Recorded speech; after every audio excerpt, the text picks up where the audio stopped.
दो कंकड़ों की कहानी। बहुत समय पहले एक छोटे से गांव में एक व्यापारी रहता था। वह बहुत ईमानदार और मेहनती था, लेकिन दुर्भाग्यवश उस पर एक लालची साहूकार का कर्ज हो गया। साहूकार बहुत चालाक और धूर्त था। जब व्यापारी कर्ज चुकाने में असमर्थ हुआ तो साहूकार ने एक शर्त रखी। साहूकार ने कहा, तुम्हारी सुंदर बेटी से मेरी शादी हो जाए तो मैं तुम्हारा कर्ज माफ कर दूंगा। यह सुनकर व्यापारी और उसकी बेटी बहुत दुखी हो गए। साहूकार ने एक योजना बनाई।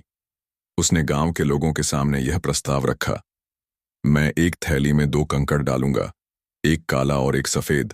अगर लड़की सफेद कंकड़ निकालेगी तो कर्ज माफ हो जाएगा और वह मुझसे शादी नहीं करेगी।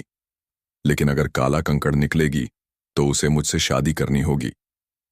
साहूकार ने नदी किनारे से दो कंकड़ उठाए, लेकिन उसने चालाकी से दोनों काले कंकड़ उठा लिए और थैली में डाल दिए।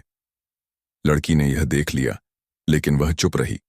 जब साहूकार ने लड़की से कंकड़ निकालने को कहा तो उसने एक बुद्धिमानी भरा निर्णय लिया। उसने थैली में हाथ डाला और एक कंकड़ निकाला, लेकिन बिना देखे ही उसे नीचे गिरा दिया। फिर उसने कहा, अब थैली में बचा हुआ कंकड़ देखकर पता चल जाएगा कि मैंने कौन सा कंकड़ निकाला था। जब लोगों ने थैली में देखा तो उसमें सिर्फ एक काला कंकड़ था। इसका मतलब यह हुआ कि लड़की ने सफेद कंकड़ निकाला था।